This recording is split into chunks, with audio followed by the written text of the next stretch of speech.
أعوذ بالله من الشيطان الرجيم. بسم الله الرحمن الرحيم. بسم الله وبالله ومن الله وإلى الله وعلى الله وفي الله ولا حول ولا قوة إلا بالله. بسم الله ما شاء الله لا يسوق الخير إلا الله.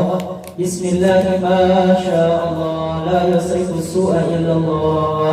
بسم الله ما شاء الله ما كان من نعمة فمن الله.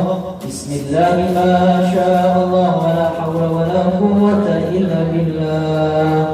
السلام عليكم ورحمة الله وبركاته. وعليكم السلام ورحمة الله وبركاته. الحمد لله رب العالمين. الحمد لله الذي أنزل السكينة في قلوب المؤمنين ليزدادوا إيمانا مع إيمانهم. والصلاة والسلام على سيدنا محمد الفاتح لما أغلق والخاتم لما سبق ناصر الحق بالحق والهادي إلى صراطك المستقيم وعلى آله حق قدره ومقداره العظيم. أما بعد. Nabi kabar bungkus namian para jamaah. Alhamdulillah. Sehat nggih? Alhamdulillah. Alhamdulillahirabbil alamin. Perbanyak kita memuji Allah Subhanahu wa taala atas limpahan nikmat dan karunia yang telah Allah taala anugerahkan kepada kita. Mudah-mudahan Allah Subhanahu wa taala senantiasa menambahkan nikmat demi nikmatnya kepada kita. Dengan nikmat itu kita istiqamah di dalam taat kepada Allah Subhanahu wa taala. Dengan nikmat itu kita menyadari bahwa Allah sedang menitipkan nikmat itu kepada kita dan nanti nikmat itu akan dimintai pertanggungjawabannya oleh Allah Ta'ala.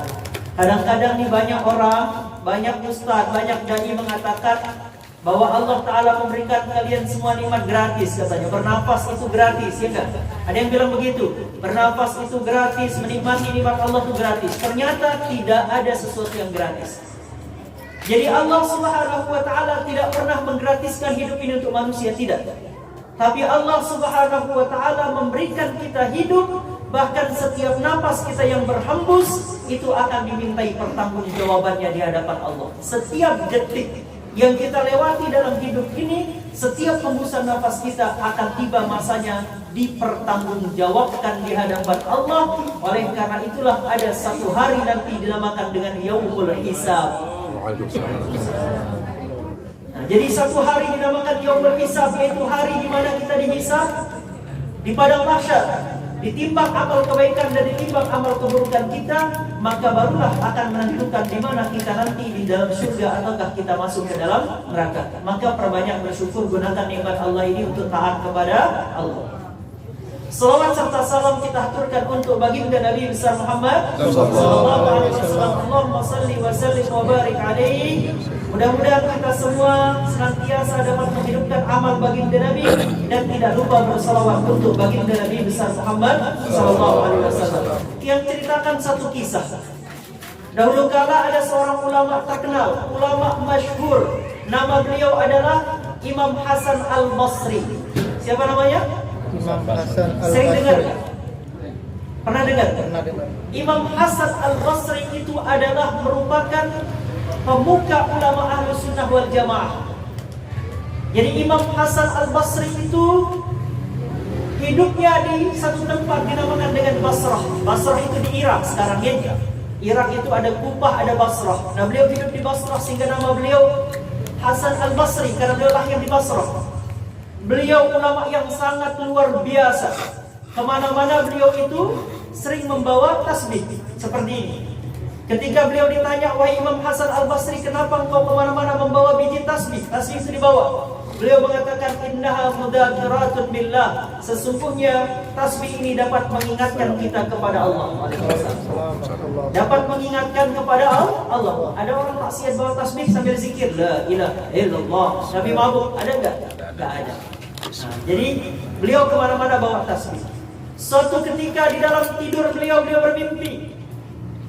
Beliau melihat salah seorang ahli kubur itu dalam keadaan mendapatkan siksaan dan dia sedih sekali di kubur itu. Sedih sekali dia di kubur, dia sedih, disiksa, ya.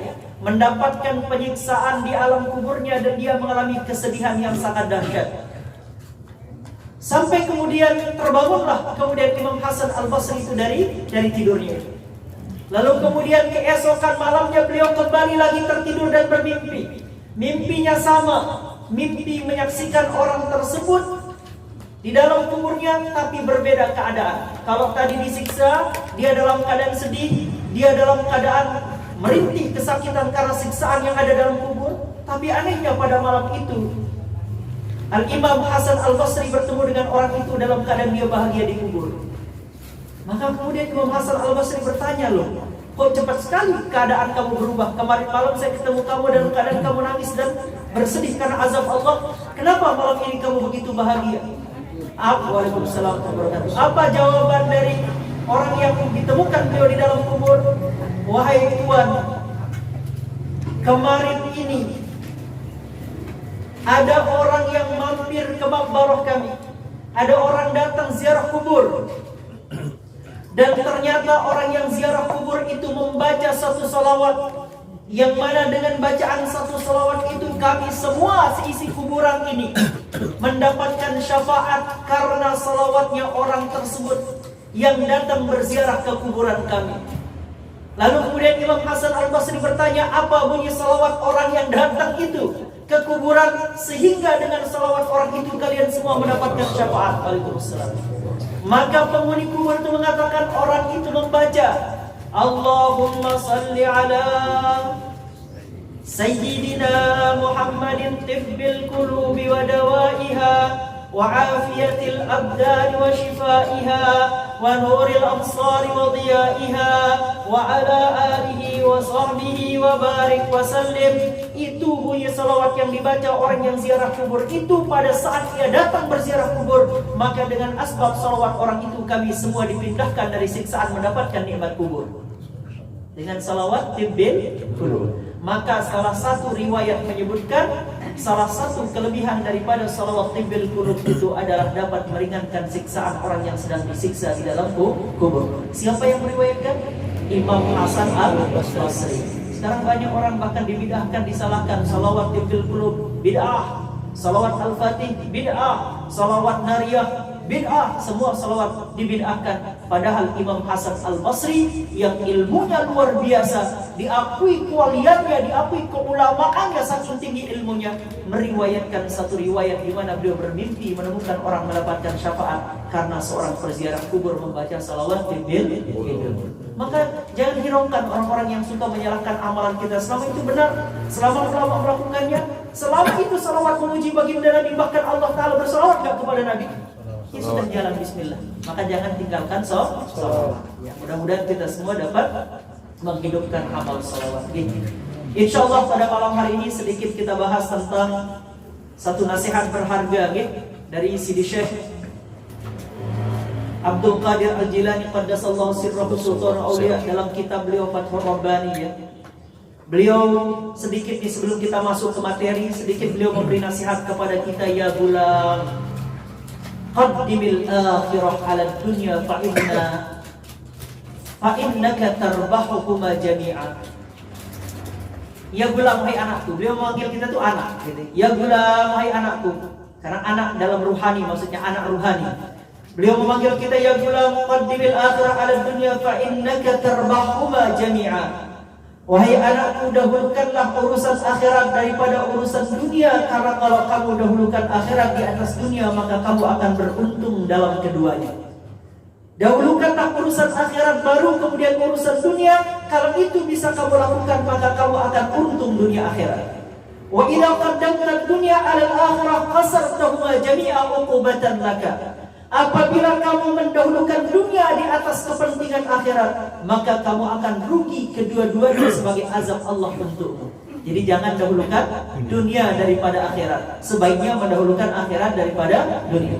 Kemudian dia jelaskan, kaifa ishtaghalta bima lam tu'mar bih. Bagaimana kamu bisa sibuk dengan sesuatu yang kamu tidak diperintah untuknya. Kamu sibuk dengan urusan dunia, padahal urusan dunia itu kamu tidak diperintah oleh Allah Ta'ala. Justru kamu diperintah untuk mempersiapkan kehidupan akhirat. Kenapa kalian justru sibuk mempersiapkan kehidupan yang sebenarnya kehidupan itu tidak abadi?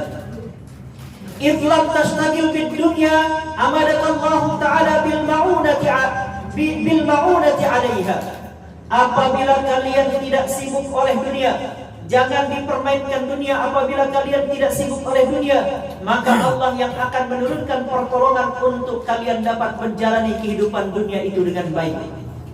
Warzaqakat taufiq waqtal akhdhi minha, dan Allah akan memberikan kalian taufik untuk mengambil bagian kalian dari dunia. Allah tuntun kalian untuk mendapatkan dunia kalau kalian dahulukan akhirat daripada dunia. Wa idza akhadta minha syai'an wudi'at fihi al-barakah. Apabila kamu mengambil sesuatu dari dunia, maka Allah akan letakkan keberkahan di dalamnya jika kalian mampu mendahulukan akhirat daripada dunia. Al-mu'minu ya'mal dunyahu wa akhiratah. Seorang yang beriman itu akan beramal untuk dunia dan akhiratnya. Jadi orang beriman itu dia seimbangkan dunia dan akhirat. Bukan dunia saja lupa akhirat, atau dia akhirat saja tidak peduli dengan urusan dunia. Ya'mal di dunyahu balaghathu biqadri ma yahtaju ilaih. Seorang mukmin ia mengambil bagiannya daripada dunia sesuai dengan kebutuhannya. Apa yang dia butuhkan dari dunia dia ambil. Tapi kalau dia tidak butuhkan itu dari dunia, maka dia tidak akan mengambilnya. Yang bada'uhu minha kazalir rakib. Allah akan cukupkan dia dengan apa yang menjadi kebutuhannya di dunia, seperti bekal dan seperti hewan tunggangan. Misalnya kita butuh mobil, ya udah sebatas mobil, jangan tumpuk mobilnya. Ya udah, saya kayaknya perlu koleksi ini mobil Rolls Royce 1, Alphard 1, mobil apa sudah BW 1. Kalau ada orang seperti itu, maka orang seperti itu memberatkan hisabnya nanti di akhirat. La yahsulu min hal kasir. Orang yang beriman itu tidak mau memperbanyak harta atau benda-benda dunia. Al-jahilu kullu hammihi dunya. Sementara orang bodoh itu seluruh hidupnya, pikirannya adalah untuk dunia. Wal arif kullu hamwal akhirah summal maula. Sedangkan orang yang bermakrifat, orang yang mengenal Allah, seluruh pikirannya itu tercurahkan untuk akhirat dan untuk Allah. Nah itu kalau orang sudah makrifat kepada Allah, dunia ini hanyalah wasilah. Idza hasala baina yadayka raghibun min ad-dunya wa naza'atka nafsaka wa talabta syahwat fanzur hina idin ila man la yaqdir 'ala kasrah. Jadi kita ini dianjurkan oleh beliau untuk menyeimbangkan urusan akhirat dan urusan dunia. Salah satu urusan akhirat yang harus kita pikirkan adalah ibadah haji. Ya, salah satu bukti kita berpikir tentang akhirat kita adalah ibadah haji. Berapa banyak orang tidak rela berkorban harta untuk mendaftar haji? Berapa banyak orang punya harta diberikan oleh Allah Ta'ala, dia tidak berkorban untuk melaksanakan ibadah mencukupkan rukun Islamnya? Maka oleh karena itulah kita dituntut untuk berkorban untuk urusan akhirat. Kita dituntut berkorban untuk sedekah, berkorban untuk salat, untuk puasa, untuk haji. Bahkan sebentar lagi ada Idul Kurban. Kita dituntut untuk mengorbankan harta dan dunia kita untuk Allah. Namun bagi orang yang sudah mendaftar haji, atau bagi orang yang belum daftar haji, belum punya rezeki, ada amalan-amalan yang bisa diamalkan, dan amal itu sebanding dengan orang yang melaksanakan ibadah haji dan umroh. Mau amalan seperti ini? Misalnya sekarang saudara kita berangkat haji, besok Pak Dr. Insinyur Haji Nanang Samudra juga akan berangkat untuk melaksanakan ibadah haji. Nah, jadi kita yang belum berangkat untuk melaksanakan ibadah haji, yang sudah berangkat sekarang ini berangkat. Nah kita yang tidak berangkat, yang ada di rumah, ada amalan yang bisa kita amalkan, tapi nilai daripada amal itu sebanding dengan orang yang mengerjakan ibadah haji dan umrah. Pernah dengar amalan itu? Pernah dengar? Bagaimana bisa kita mendapatkan amalan haji dan umrah sementara kita di rumah? Orang lain sedang berangkat melaksanakan ibadah haji. Orang yang melaksanakan ibadah haji itu sudah dipanggil Allah. Sudah sampai waktunya dipanggil Allah. Sudah sampai waktunya menghadap Allah di Baitullah, bermunajat di tempat-tempat dia mustajabah untuk dia berdoa kepada Allah Ta'ala. Tapi ada amal yang mana amal itu kalau diamalkan meskipun orang itu tidak berangkat haji dan umroh, tapi nilainya seperti haji dan umroh. Yang pertama adalah berumroh di bulan Ramadan. Kemarin kami sudah umroh di bulan Ramadan. Kemudian Pak Ahmad kemarin juga sudah umroh di bulan Ramadan. Orang yang berumroh di bulan Ramadan, sabda baginda Nabi sallallahu alaihi wasallam, "Fa idza kana Ramadan i'tabiri fihi fa inna umratan fi Ramadan hajjah." Apabila kalian bertemu bulan Ramadan, usahakan di bulan Ramadan itu kalian bisa umroh. Kenapa? Karena berumroh di bulan Ramadan itu nilainya sama dengan beribadah haji. Nah, jadi kalau nanti belum bisa berangkat haji, nunggu panggilan masih lama, sudah nggak apa-apa, yang penting umroh dulu nanti, kita umroh bareng di bulan Ramadan. Kemudian disebutkan dalam satu hadis, fa inna umrah fi Ramadan taqdi hajjatan ma'i. Karena umrah di bulan Ramadan itu terhitung seperti berhaji denganku, sabda baginda Nabi sallallahu alaihi wasallam. Jadi amalan yang sebanding dengan ibadah haji dan umrah bersama Nabi adalah kita melaksanakan ibadah umrah di bulan Ramadan. Makanya nanti yang mau umrah bulan Ramadan mulai nabung dari sekarang. Insyaallah nanti kita berangkat bersama-sama. Kemudian berikutnya amalan yang sebanding dengan ibadah haji dan umrah, yaitu berbakti kepada kedua orang tua. Misalnya sekarang kita masih punya orang tua di rumah, masih ada di orang tua kita, mau 2 orang tua, mau 1 orang tua kita di rumah, maka usahakan untuk kita berbakti kepada orang tua. Ada seorang yang datang kepada baginda Nabi sallallahu alaihi wasallam. Apa kata orang itu? Inni ashtahil jihad wala aqdiru alaihi ya Rasulullah. Saya tidak mampu pergi jihad ke medan perang dan saya tidak kuat untuk pergi berjihad. Kemudian baginda Nabi bertanya kepada orang itu, qala hal baqiya min walidayka ahad? Apakah masih ada salah satu di antara kedua orang tuamu? Ditanya sama orang yang tidak mampu jihad tadi. Qala ummi, yang hanya masih hidup itu adalah ibuku ya Rasulullah. Masih ada ibu saya ya Rasulullah. Maka baginda Nabi sallallahu alaihi wasallam bersabda, fa'aqbilillah fi birriha, maka lakukanlah kalian berbakti kepadanya. Tunjukkan kebaikan kepada Allah dengan berbakti kepada ibumu. Fa idza fa'alta dzalik fa anta haj. Apabila kamu melakukan tadi berbakti dan berbuat baik kepada orang tua terutama ibu, maka kamu adalah orang yang berhaji kepada Allah, wa mu'tamir, dan kamu orang yang umrah, wa mujahid, dan kamu dianggap orang yang berjihad di sisi Allah. Maka amal yang kedua yang bisa kita lakukan kalau belum berangkat haji dan berangkat umroh saat ini, maka yang kita lakukan di rumah adalah perbanyak berbakti kepada kedua orang tua. Haji Rian sekarang misalnya tidak berangkat haji dan berangkat umroh, maka sekarang Haji Rian berbakti kepada ibunya. Saya sekarang masih punya kedua orang tua, saya juga sedang di rumah, tidak sedang dalam keadaan berangkat umroh, tidak sedang dalam keadaan berangkat haji, maka saya berbakti kepada kedua orang tua saya. Jadi siapa yang berbakti kepada kedua orang tuanya, maka dia mendapatkan pahala seperti orang haji, seperti orang umroh, dan seperti orang berjihad. Itu yang kedua. Kemudian yang ketiga, kalau nggak mampu saat ini untuk berangkat haji dan umroh, maka lakukan amal ini secara istiqomah, yaitu sholat berjamaah di masjid. Siapa yang sholat berjamaah di masjid, man masya ila salatin maktubah fil jamaah fahiya bihajjatin, wa man masya ila salatin tatawwu fahiya umrah nafilah. Siapa yang pergi ke masjid, dia jalan kaki atau naik motor berangkat ke masjid untuk sholat berjamaah, sholat fardu, maka orang itu seperti orang yang berhaji. Dan barang siapa yang berangkat ke masjid untuk sholat sunnah tarawih, sholat sunnah gerhana, sholat sunnah duha, ia sholat di masjid, ia berangkat, langkahkan kaki ke masjid, sholat sunnah, maka siapa yang sholat sunnahnya di masjid, maka dia seumpama orang yang berangkat umroh. Nah, itu jadi kalau kita belum mampu haji dan umroh saat ini, belum dapat panggilan saat ini, mau berangkat setiap tahun, udah sekarang lakukan sholat berjamaah istiqomah di masjid. Mami Winangun nanti berangkat dari rumahnya Seruni menuju Masjid Raudhatul Jannah, dihitung haji. Mami Winardi juga berangkat ke masjid juga nanti dihitung tetap berhaji. Setiap orang yang melangkahkan kakinya berjamaah ke masjid dihitung melaksanakan ibadah haji. Itu luar biasa Islam ya. Kemudian yang keempat, amalan yang dapat menjadikan seseorang mendapatkan pahala haji dan umrah.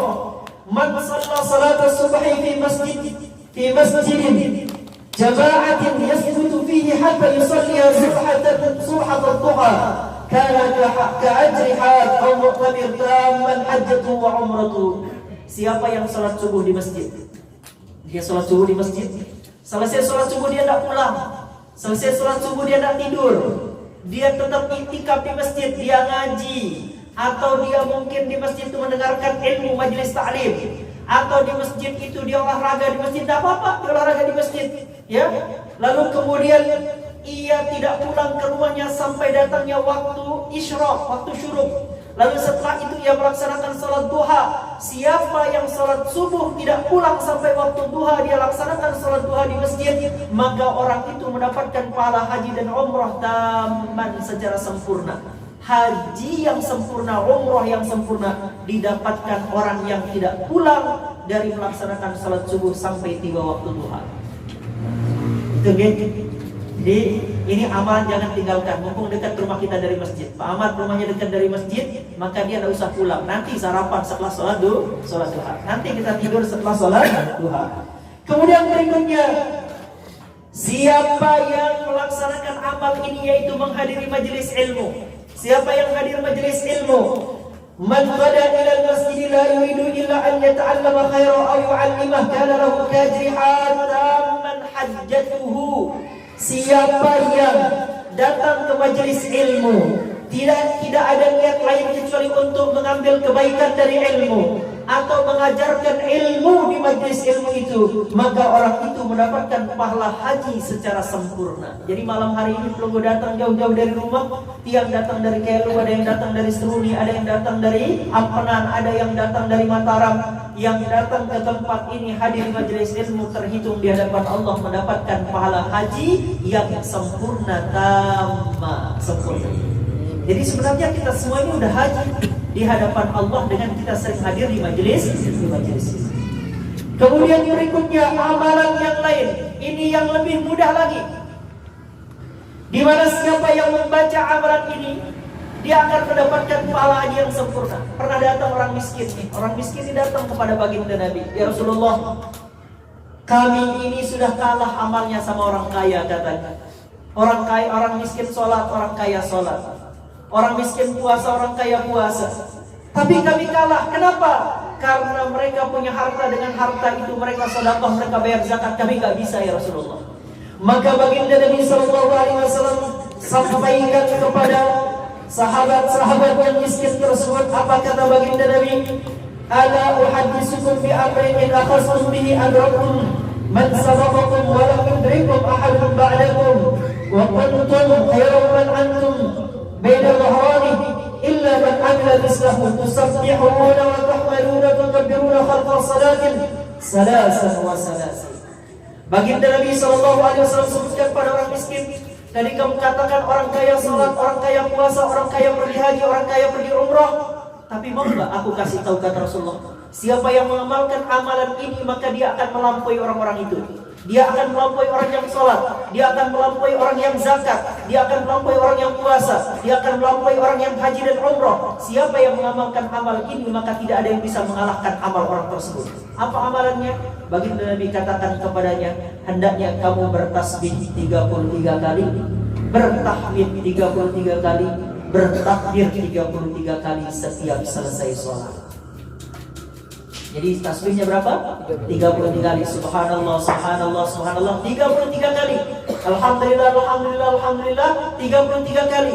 Allahu Akbar, Allahu Akbar, Allahu Akbar 33 kali. Siapa yang dapat melakukannya, maka ia mendapatkan pahala yang tidak terhitung, bahkan terhitung seperti orang yang berhaji. Nah, itu kelebihan kita berzikir tadi ya. Maka jangan tinggalkan zikir tadi. Kemudian yang berikutnya adalah orang yang mendapatkan pahala haji adalah orang yang sudah pasang niat berhaji. Ada orang yang pasang niat berhaji, makanya kita walaupun tidak sedang berangkat haji tetap harus pasang niat haji. Labbaik Allahumma labbaik, labbaik la syarika lak labbaik, innal hamda wan ni'mata laka wal mulk la syarika lak. Semuanya labbaik Allahumma labbaik, labbaik la syarika lak labbaik, innal hamda wan ni'mata laka wal mulk la syarika lak. Semuanya labbaik Allahumma labbaik, labbaik la syarika lak labbaik, innal hamda wan ni'mata laka wal mulk la syarika lak. Pasang niat haji. Masalah di kita berangkat tidak berangkat itu urusan Allah. Masalah kita adalah niat kita. Maka wajib bagi kita untuk pasang niat. Tahun ini pasang niat, tahun depan pasang niat, tahun depannya lagi wajib pasang niat. Selalu berniat, selalu berniat, selalu berniat. Kita tidak tahu kapan Allah mengabulkan niat kita. Nah, gitu. Jadi kita tetap pasang niat. Nah ini amal-amalan yang terhitung pahala dan nilainya sama seperti orang yang melaksanakan ibadah haji, bahkan mendapatkan bonus seperti orang yang melaksanakan ibadah Nah, jadi kadang-kadang kita meremehkan amal ini, tiap hari kita bisa lakukan, tapi kadang-kadang kita jarang mau melakukannya. Contoh sholat jamaah tadi, berjamaah ke masjid jalan kaki, naik motor. Kita udah punya motor, udah punya mobil, kadang malas ke masjid, benar nggak? Dulu waktu masih jalan kaki, ya Allah berikan saya motor, nanti dengan motor itu saya berangkat sholat jamaah ke masjid. Giliran punya motor, ya Allah berikan saya mobil, dengan mobil saya berangkat ke masjid, ya Allah insya Allah saya pasti ke masjid. Giliran punya mobil, ya Allah kayaknya kalau mobil kebesaran, ya Allah mungkin ada sesuatu yang lebih gampang, ya Allah bisa landing di atas atapnya masjid misalnya kan. Nah itu manusia ya kadang-kadang bingung handphone ini. Nah, jadi seperti itulah Allah Ta'ala meringankan kita dalam ibadah. Jadi tidak mesti ibadah itu harus kita paksakan, ya. Tidak boleh memaksakan ibadah. Bahkan memaksakan ibadah hukumnya apa? Haram. Orang yang berangkat haji dipaksakan, haram. Orang yang tidak bisa berzakat, paksa berzakat, haram. Orang yang nggak boleh puasa, kayak orang hamil, wanita hamil, paksa puasa, dia mau puasa, haram justru dia puasa. Tidak boleh dalam ibadah itu memaksakan, ya. Yang boleh dalam ibadah itu adalah atiullaha mastata'tum. Taatlah kepada Allah sesuai dengan kemampuan. Semampu kita taat kepada Allah, tidak boleh kita paksakan. Nah, tadi Sidi Syekh Abdul Qadir Al-Jilani mengingatkan kita untuk menyimbangkan dunia dan akhirat, tapi lebih mendahulukan akhirat. Maka bagi kita semua yang hadir di tempat ini, kalau punya gaji dari tempat bekerja, punya gaji nih, gaji bekerja, usahakan tabung itu, uang kita itu ditabung untuk umroh dan haji. Tabung, belajar. Itu bukti kita mendahulukan akhirat. Kita kadang-kadang kalau punya gaji dari kantor lebih mendahulukan beli apa nanti. Oh, kayaknya beli handphone baru, beli tas yang baru, beli sepatu yang baru. Kadang kita begitu. Tapi orang yang beriman, ketika dia mendapatkan rezeki, apa yang dilakukan? Ini untuk sedekah sekian persen. Makanya ada manajemen ekonomi. Dia kasih tahu sedikit manajemen ekonomi. Kalau pelungguh dapat gaji atau dapat uang berapapun banyaknya, mau 100.000 atau 1 juta atau 10 juta atau 100 juta atau 1 M, apa yang kita lakukan? Sisihkan harta kita itu bagi jadi 4. Harta kita itu bagi jadi 4 bagian. Bagian yang pertama 10% itu pelungguh sisihkan untuk apa? Untuk sosial. Sosial itu sedekah. 10% sisihkan. Kemudian sisihkan 20% dari harta kita itu untuk menabung. 20%. Tadi 10% itu apa? Sedekah. 20% dari yang kita dapat itu untuk menabung. Tabung 20%. Investasi atau tabung. 30% dari harta yang kita dapatkan untuk membayar hutang, karena itu wajib. Cicil hutang kita dengan 30%. Dari 1 juta berapa? 300.000. Berarti kalau tadi kita punya uang 1 juta, 10% berarti 100.000 sisihkan, nanti akan kita jadikan dana sosial untuk ziarah, untuk silaturahim, untuk sedekah itu 100.000. Kalau misalnya 20% itu apa? Nabung. 200.000-nya taruh untuk tabungan. Tabungan apa? Tabungan ibadah, haji umroh itu ibadah. Kemudian 30% harta kita untuk bayar hutang. 300.000 dari 1 juta persiapkan untuk bayar hutang. 40% dari harta kita untuk apa? Kebutuhan pokok setiap hari. Lalu 10% yang lain itu apa? Untuk biaya tak terduga kalau anak kita tiba-tiba mendadak minta beli es krim dan mainan. Nah, jadi paham ya? Jangan habiskan uang kita dapat semua dihabiskan gitu. Harus kita sisihkan. 10% tadi untuk apa? Sedekah. 20% untuk tabungan ibadah. 30% untuk kewajiban bayar hutang. 40% untuk kebutuhan pokok. Begitulah Islam mengajarkan kita untuk mengatur, memanage ekonomi kita supaya terarah, akhiratnya ada, dunianya ada. Nah ini wallahu a'lam bishawab. Sila kalau ada pertanyaan, mungkin terkait ibadah haji, terkait ibadah umrah, terkait dengan yang lainnya, mari kita diskusikan bersama-sama. Wallahu a'lam bishawab.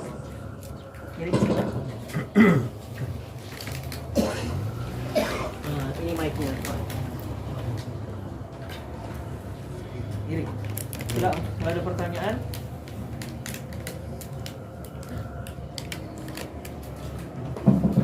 Silakan. Mungkin ada pertanyaannya, ngiring. Nah, ibu-ibu iring supaya jangan saling tanya nanti di rumah. Yang bertanya sama juga sama-sama tidak tahu nanti. Nah, silakan.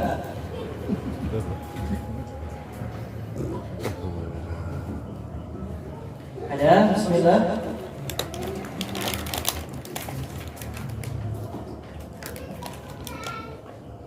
Oh, mati. Iya, hidup itu. Hidup. Hidup itu. Cek. Ini. Sekali lagi ke atas. Sekali lagi ke atas. Ayo, sila. Allahu Akbar, Allahu Akbar. Allahu Akbar, Allahu Akbar.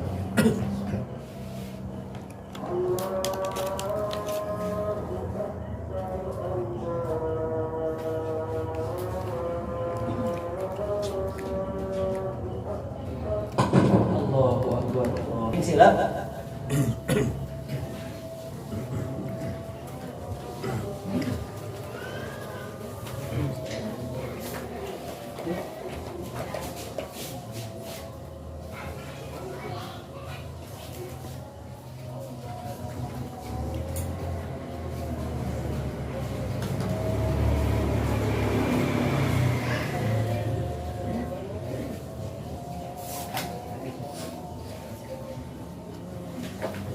Ada pertanyaan dari atas, mungkin ina-ina yang di atas. Ini mau nanya. Iya, silakan. Mic-nya belum aktif.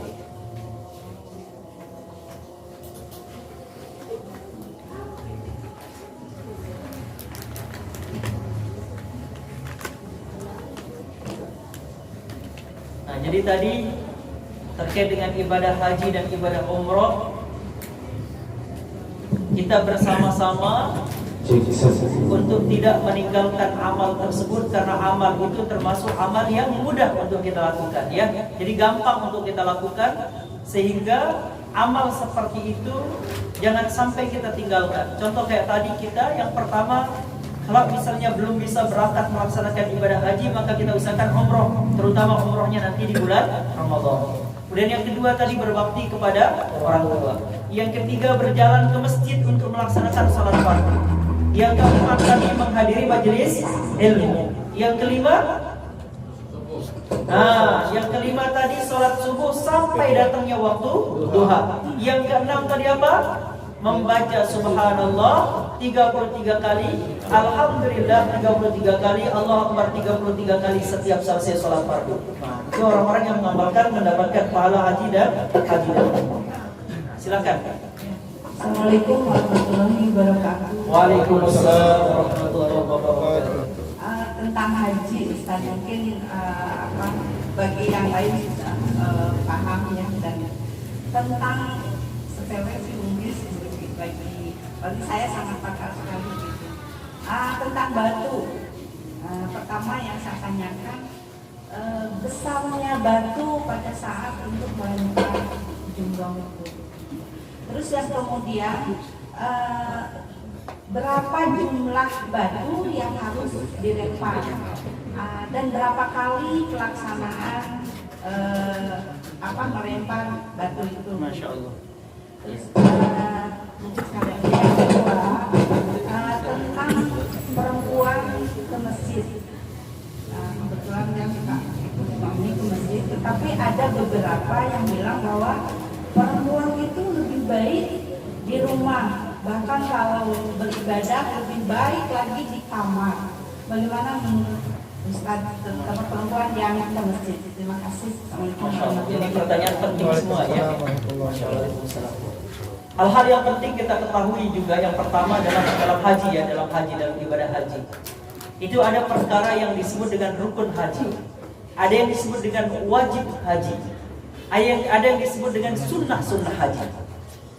Ini yang kadang-kadang oleh jamaah haji tidak bisa dibedakan mana rukun, mana wajib, dan mana sunnah di dalam haji.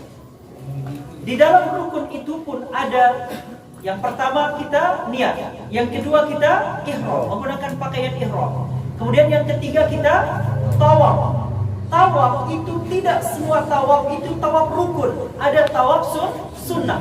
Nah, Dan tahu sunnah. Ini yang penting kita pahami nanti. Kemudian yang keempat ada wukuf, ya. Wukuf itu nanti wukuf di Arafah itu bagian dari rukun yang tidak bisa tidak dilakukan, harus dilakukan, nggak boleh nggak dilakukan. Kalau tidak dilakukan maka tidak sah suatu ibadah haji itu. Kemudian tadi dia ulang dari pertama niat ihram, kemudian tawaf, kemudian sa'i. Sa'i tadi ya, melakukan ibadah sa'i. Sa'i dari Safa ke Marwah sebanyak 7 kali. Kalau 3 kali nggak sah, 4 kali nggak sah, harus dia terhitung 7 kali.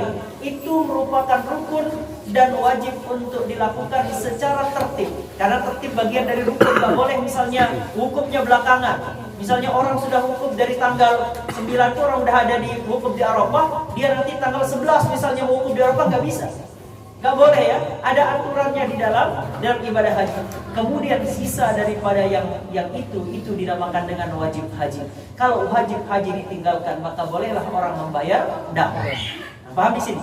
Jadi membayar dam itu nanti ada yang dengan menyembelih hewan, ada yang dam itu nanti kalau tidak bisa, orang miskin misalnya dia tidak bisa menyembelih hewan, maka yang dilakukan adalah berpuasa. Nah, ada yang mengatakan puasanya 10 hari ya. Ada yang boleh puasanya di sana, kemudian sisanya dilaksanakan setelah kita pulang. Kita lanjut tadi. Maka bagian dari melontar jumrah itu adalah bagian dari apa? Rukun atau wajib? Nah, bagian dari wajib.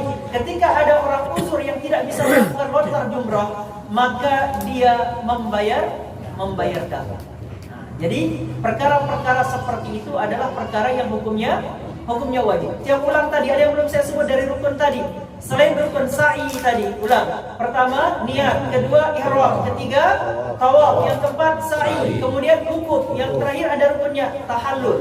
Nah, tahallul kemudian tadi tertib. Harus lakukan secara tertib. Tahallul adalah memotong rambut. Jadi misalnya ada orang saking dia jaga rambutnya nggak kemudian melakukan tahallul, nggak sah. Minimal laki-laki itu terhitung dengan memotong 3 helai rambutnya saja. Maka bagian yang tadi ditanyakan beliau itu adalah bagian yang wajib, ya, bagian yang wajib dilakukan. Ketika melontar yang perlu diperhatikan adalah ukuran batu. Ukuran batunya itu adalah seukuran yang memang bisa kita temukan. Kemudian yang bisa untuk melempar bukan batu apung, bukan juga batu besar, batu misalnya besar sebesar ini gitu kan. Begitu dilempar, nah sekarang terkena udah iblisnya. Ternyata orang teman kita di depan yang kena. Gitu kan. Ada soalnya video beredar, itu ada bapak-bapak saking semangatnya lontar jumroh, dia baca doa lontar jumroh sampai muter dia dulu.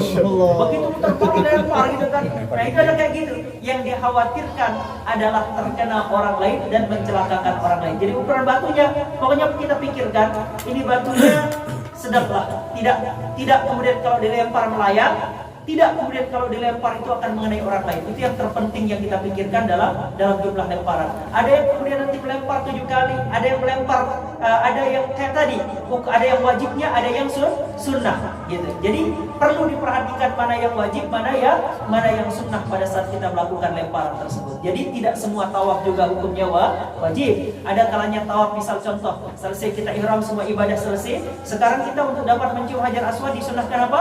Tawaf kan? Tawaf. Jadi itu adalah bukan tawaf ibadah, bukan tawaf wajib, tapi yang kita lakukan itu adalah tawaf sunnah untuk dapat mencium Hajar Aswad. Dan sekali-kali nanti kalau tawaf jangan mencium Hajar Aswad, jangan menyentuh kiswah Ka'bah karena sudah dibalur minyak wangi dan membatalkan ihram. Bahaya nanti untuk kita ngambil miqat itu bahaya. Jauh sekali untuk ngambil miqat dan itu bisa membatalkan ibadah. Kemudian perempuan, terkait dengan perempuan melaksanakan ibadah, mana lebih afdal perempuan melaksanakan ibadah di rumah atau di masjid? Nah, pertanyaan ini bagus sekali karena memang ada hadis baginda Nabi, sebaik-baik ibadahnya perempuan di mana? Di rumah. Tapi kalau perempuan itu diizinkan suaminya untuk beribadah di luar rumah seperti masjid karena rumahnya dekat dengan masjid, maka lebih afdal dia beribadah di masjid. Kenapa? Karena zaman sekarang kalau wanita tidak didekatkan dengan masjid, maka dia akan dekat dengan pusat perbelanjaan. Benar tidak? Kalau dia tidak dekat dengan masjid, dia dekat dengan mall. Kalau dia tidak dekat dengan masjid, maka dia akan dekat dengan pusat-pusat perbelanjaan. Ke pasar saja bisa, masa ke masjid gak diizinkan suaminya enggak? Maka perempuan sekarang berbeda dengan perempuan pada zaman baginda Nabi. Apa bedanya? Masjidnya baginda Nabi kecil, sehingga tidak muat antara laki-laki dengan perempuan itu dipisah, pasti bercampur antara laki-laki dengan perempuan. Maka baginda Nabi katakan sholatnya perempuan lebih afdal di rumah daripada di masjid. Pertama karena masjidnya kecil, yang kedua karena masih ikhtilat, yang ketiga dikhawatirkan timbul fitnah ketika datang ke masjid. Tapi kalau sekarang masjidnya sudah berlantai-lantai, ada khusus untuk perempuan, ada tempat duduk perempuan, ada tempat sholat perempuan, ada, maka afdalnya sekarang perempuan kalau mau ibadah itu afdal di masjid atas dasar izin suami. Kalau suami tidak mengizinkan wanita berangkat ke masjid, maka afdalnya sholat perempuan di rumah, karena segala sesuatu atas izin suami. Makanya perempuan kalau bekerja di luar rumah juga harus izin suami. Kalau suami tidak mengizinkan, tapi dia memaksakan diri bekerja di luar rumah, maka pekerjaan yang dilakukan oleh perempuan tersebut haram di mata Allah Subhanahu wa taala. Jadi hasil itu haram karena tidak dapat izin dari suami. Wallahu a'lam bishawab. Paham nggih? Terkait ibadah tadi, ibadahnya perempuan nggih. Terutama anak-anak kita, yang tambah sedikit, terutama anak-anak perempuan kita nggih. Anak-anak perempuan kita jangan dijauhkan dari masjid. Karena kalau dijauhkan dari masjid, mereka akan lebih banyak mengenal tempat-tempat shopping daripada tempat-tempat ibadah. Ya, jangan kita jauhkan dari hal-hal seperti ini. Ngiring. Bismillahirrahmanirrahim. Assalamualaikum warahmatullahi wabarakatuh. Waalaikumsalam warahmatullahi wabarakatuh. Terkait dengan tawaf tadi, selain tawaf wajib, ada juga tawaf sunnah. Kalau tawaf wajib ini kan harus wajib kita menggunakan pakaian ihram. Nah, kemudian kalau tawaf sunnah, apakah wajib atau bagaimana? Kalau tawaf sunnah, itu yang pertama. Kemudian yang kedua,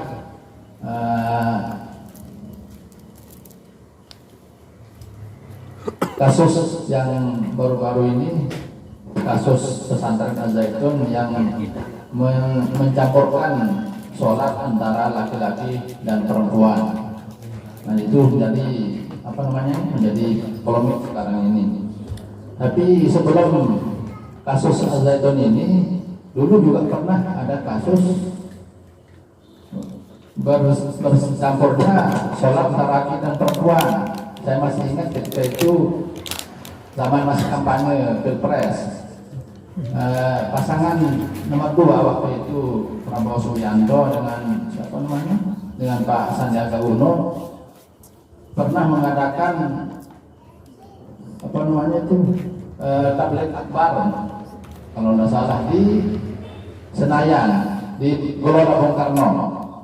Kemudian selain tabligh itu juga diadakan sholat berjamaah dan bahkan sholat tahajud berjamaah di situ. Nah, pada saat itu tidak bisa dihindari safnya perempuan jamaah ada yang berderet antara laki dan perempuan, terutama yang masih pasangan suami istri itu atau masih keluarga. Nah, ini bagaimana kita mendudukkan masalah ini? Apakah tidak sama dengan pesantren Al-Zaitun kemarin itu? Atau bagaimana pendapat Islam, pendapat ulama tentang masalah ini? Saya baru teringat bahwa dulu pernah terjadi seperti ini. Terima kasih. Assalamualaikum warahmatullahi wabarakatuh. Waalaikumsalam warahmatullahi wabarakatuh. Yang pertama tadi terkait dengan tawaf. Sekarang ada aturan baru yang dikeluarkan oleh pemerintah Saudi bahwa tawaf maupun wajib maupun sunnah tawafnya tetap dianjurkan menggunakan pakaian ihram. Nanti akan ada petugas yang mengamankan orang yang tawaf tidak menggunakan pakaian ihram. Karena biasa jamaah Indonesia punya batik kan. Biasanya kalau lagi ibadah kadang-kadang ada yang pakai batik, ada yang pakai sarung. Ketika dia datang pakai batik, pakai sarung ke area Ka'bah, lalu kemudian dia tawaf, maka nanti akan ada petugas yang menarik dia untuk mengeluarkan dia. Harus pakai pakaian ihram. Sekarang aturan baru. Kalau kemarin-kemarin tidak masalah. Tawaf sunnah silakan dengan pakaian apa saja. Tapi kalau sekarang diminta oleh pemerintah Saudi untuk semua orang yang berputar mengelilingi Ka'bah tawaf harus menggunakan pakaian ihram. Artinya untuk menunjukkan bahwa orang itu benar-benar berniat ibadah. Itu sedang dilakukan, gitu. Jadi ini aturan, karena aturan di sana berubah-ubah ya, pemerintah di sana berubah-ubah. Tapi tidak menjadi kewajiban Meskipun orang melakukan tawaf sunnah tidak mesti harus menggunakan pakaian ihram, karena dia tidak sedang melaksanakan ibadah umroh, tidak sedang melaksanakan ibadah haji. Beda dengan orang yang melaksanakan ibadah haji dan umroh, tidak harus menggunakan pakaian ihram. Terutama bagi laki-laki, 2 helai kain itu tetap harus ada di badan orang yang melaksanakan ibadah haji maupun ibadah umroh. Kemudian berikutnya tadi terkait dengan kasus Az-Zaitun. Kemarin sempat kita bahas ya, dalam pembahasan tentang tauqifi dan ijtihadi. Kita bahas bahwa pelanggaran yang dilakukan oleh Pondok Pesantren Az-Zaitun itu adalah melanggar perkara yang tauqifi yang tidak boleh diotak-atik dalam agama. Itu sudah menjadi ketentuan Allah dan Rasulnya. Maka ketika ada yang melanggar ketentuan Allah dan Rasulnya, jelas itu melanggar perintah Allah dan melanggar aturan-aturan Allah dan Rasulnya. Lalu bagaimana dengan kasus misalnya pada satu tabligh akbar bercampur sholat antara laki-laki dengan perempuan? Pertanyaannya adalah sholat yang bercampur ini yang seperti apa sih sebenarnya, gitu kan? Sholat yang bercampur itu adalah manakala ada kaum perempuan berada di tengah laki-laki. Jadi dia ikut dalam barisan laki-laki. Ini nyempil satu orang, kiri kanannya laki-laki. Terus gitu ngacak. Siapa aja boleh sholat dalam barisan yang sama. Tapi kalau seandainya ada sekat yang memisahkan antara laki-laki dengan perempuan, sehingga menjadikan mereka tidak dianggap dalam satu saf. Contoh, kita sedang sholat seperti sekarang. Di atas itu ada perempuan, ya enggak? Ini bercampur enggak? Enggak bercampur kan? Artinya terpisah kita. Selama ada garis yang memisahkan, maka mereka tidak dinamakan bercampur di dalam melakukan ibadah sholat tadi. Tapi kalau misalnya ada perempuan sholat di tengah pakai mukena, tiba-tiba ada laki kiri kanan bercampur melaksanakan sholat, maka itu jelas tidak dibenarkan dalam agama. Tidak sah sholatnya orang yang melanggar aturan-aturan dalam perkara tauqifi. Illa li ajlid darurat, kecuali dalam keadaan yang sangat darurat. Keadaan yang sangat darurat, yang sangat darurat. Misal terjadi bencana alam, ternyata orang yang dalam bencana alam itu semua belum sholat.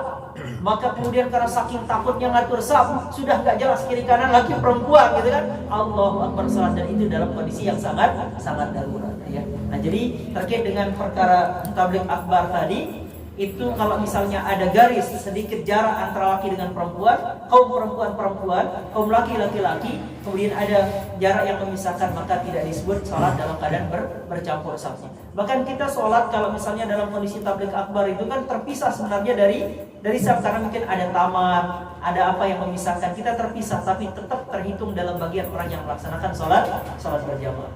Nah, wallahu a'lam bishawab. Nah, sila mungkin satu lagi pertanyaan.